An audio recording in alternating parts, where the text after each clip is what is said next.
குழந்தைங்களுக்கு பொதுவாக வாட்டர் நம்ம எப்போ இன்ட்ரடியூஸ் பண்ணணும், ஸோ எந்த அளவுக்கு இன்ட்ரடியூஸ் பண்ணணுன்ற கேள்வி நமக்கு இருக்கும்.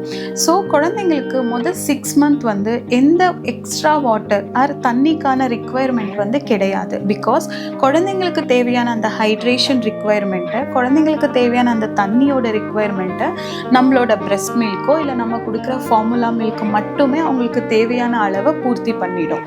பட் ஆஃப்டர் 6 மந்த்ஸ் இல்லை 4 to 5 மந்த்ஸ் நீங்கள் எந்த பீரியடில் குழந்தைங்களுக்கு சாலிட் ஃபுட் ஸ்டார்ட் பண்ணுறீங்களோ, ஸோ சாலிட் ஃபுட் ஸ்டார்ட் பண்ணதுக்கப்புறம் எக்ஸ்ட்ரா வாட்டருக்கான ரிக்குவயர்மெண்ட் கண்டிப்பாக இருக்கும். பிகாஸ் அந்த எக்ஸ்ட்ரா வாட்டர் தான் குழந்தைங்களுக்கு வந்து அந்த சாலிட் ஃபுட்டை வந்து டைஜஷன் பண்ண ஹெல்ப் பண்ணும். ஸோ குழந்தைங்களுக்கு நீங்கள் ஃபுட்டு கொடுக்க ஆரம்பித்ததுக்கப்புறம் கண்டிப்பாக வாட்டர் சேர்த்துக்கங்க. பட் அதோட லிமிட் வந்து 60 to 120 mlக்கு மேலே போகக்கூடாது.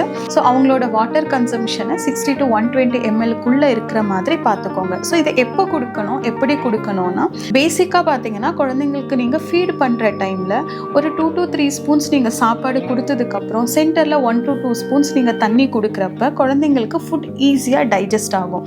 அந்த மாதிரி ஃபுட்டுக்கு சென்டர்லேயே நீங்கள் தண்ணி கொடுக்க ஆரம்பிக்கலாம். இல்லைன்னா குழந்தைங்க சாப்பிட்டு முடிச்சதுக்கப்புறம் நீங்கள் தண்ணி கொடுத்தாகணும். ஸோ இதனால் குழந்தைங்களுக்கு ஃபுட் டைஜஷன் வந்து ஈஸியாக ஆகும். பட் லிமிட் வந்து 60 to 120 mlக்குள்ளே இருக்கிற மாதிரி பார்த்துக்கோங்க.